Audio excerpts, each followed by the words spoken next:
अध्याय 5 कर्मयोग कृष्ण भावना भावित कर्म। अर्जुन ने कहा, हे कृष्ण, पहले आप मुझसे कर्म त्यागने के लिए कहते हैं और फिर भक्ति पूर्वक कर्म करने का आदेश देते हैं। क्या आप अब कृपा करके निश्चित रूप से मुझे बताएंगे कि इन दोनों में से कौन अधिक लाभप्रद है? श्री भगवान ने उत्तर दिया, मुक्ति के लिए तो कर्म का परित्याग तथा भक्ति में कर्म दोनों ही उत्तम हैं, किंतु इन दोनों में से कर्म के परित्याग से भक्ति युक्त कर्म श्रेष्ठ है। जो पुरुष न तो कर्म फलों से घृणा करता है और न कर्म फल की इच्छा करता है, वह नित्य सन्यासी जाना जाता है। हे महाबाहु अर्जुन, ऐसा मनुष्य समस्त द्वंद्वों से रहित होकर बहुबंधन को पार कर पूर्णतया मुक्त हो जाता है। अज्ञानी ही भक्ति को भौतिक जगत के विश्लेषणात्मक अध्ययन से भिन्न कहते हैं। जो वस्तुतः ज्ञानी हैं वे कहते हैं कि जो इनमें से किसी एक मार्ग का भली भांति अनुसरण करता है वह दोनों के फल प्राप्त कर लेता है। जो यह जानता है कि विश्लेषणात्मक अध्ययन द्वारा प्राप्त स्थान भक्ति द्वारा भी प्राप्त किया जा सकता है, और इस तरह जो सांख्य योग तथा भक्ति योग को एक समान देखता है वही वस्तुओं को यथारूप में देखता है। भक्ति में लगे बिना केवल समस्त कर्मों का परित्याग करने से कोई सुखी नहीं बन सकता, परंतु भक्ति में लगा हुआ विचारवान व्यक्ति शीघ्र ही परमेश्वर को प्राप्त कर लेता है। जो भक्ति भाव से कर्म करता है, जो विशुद्ध आत्मा है और अपने मन तथा इंद्रियों को वश में रखता है, वह सबों को प्रिय होता है और सभी लोग उसे प्रिय होते हैं। ऐसा व्यक्ति कर्म करता हुआ भी कभी नहीं बंधता। दिव्य भावनामृत युक्त पुरुष देखते, सुनते, स्पर्श करते, सूंघते, खाते, चलते फिरते, सोते तथा श्वास लेते हुए भी अपने अंतर में सदैव यही जानता रहता है कि वास्तव में वह कुछ भी नहीं करता। बोलते, त्यागते, ग्रहण करते या आंखें खोलते बंद करते हुए भी वह यह जानता रहता है कि भौतिक इंद्रियां अपने अपने विषयों में प्रवृत्त हैं और वह इन सब से पृथक है। जो व्यक्ति कर्म फलों को परमेश्वर को समर्पित करके आसक्ति रहित होकर अपना कर्म करता है, वह पाप कर्मों से उसी प्रकार अप्रभावित रहता है जिस प्रकार कमल पत्र जल से अस्पृश रहता है। योगी जन आसक्ति रहित होकर शरीर, मन, बुद्धि तथा इंद्रियों के द्वारा भी केवल शुद्धि के लिए कर्म करते हैं। निश्चल भक्त शुद्ध शांति प्राप्त करता है, क्योंकि वह समस्त कर्मफल मुझे अर्पित कर देता है। किंतु जो व्यक्ति भगवान से युक्त नहीं है और जो अपने श्रम का फल कामी है, वह बंध जाता है।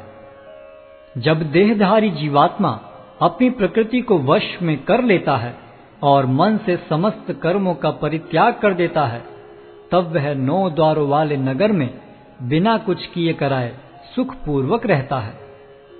शरीर रूपी नगर का स्वामी देहधारी जीवात्मा न तो कर्म का सृजन करता है, न लोगों को कर्म करने के लिए प्रेरित करता है, न ही कर्म फल की रचना करता है। यह सब तो प्रकृति के गुणों द्वारा ही किया जाता है।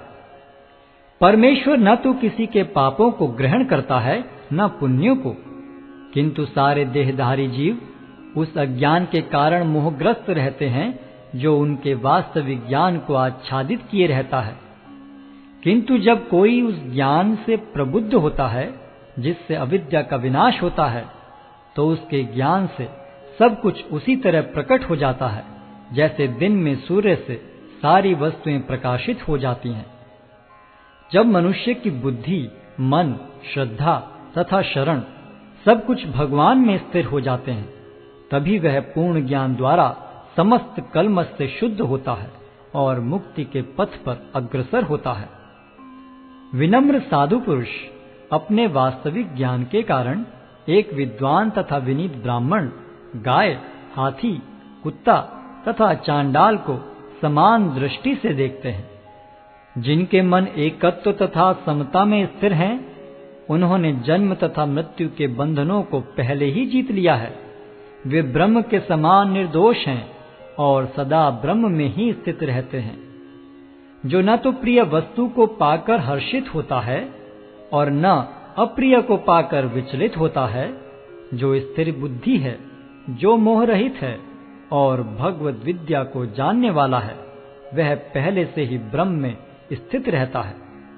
ऐसा मुक्त पुरुष भौतिक इंद्रिय सुख की ओर आकृष्ट नहीं होता, अपितु सदैव समाधि में रहकर अपने अंतर में आनंद का अनुभव करता है।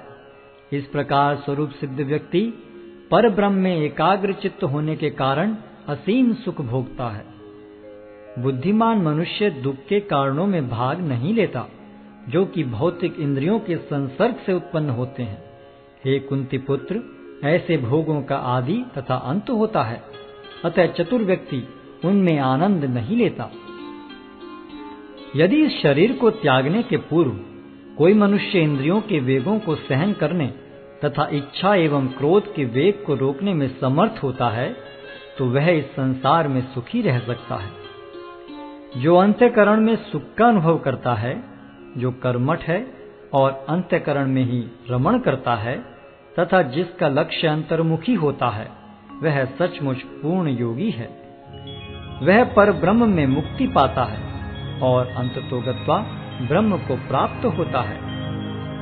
जो लोग संशय से उत्पन्न होने वाले द्वेष से परे हैं, जिनके मन आत्म साक्षात्कार में रत हैं, जो समस्त जीवों के कल्याण कार्य करने में सदैव व्यस्त रहते हैं और जो समस्त पापों से रहित हैं, वे ब्रह्म निर्वाण को प्राप्त होते हैं।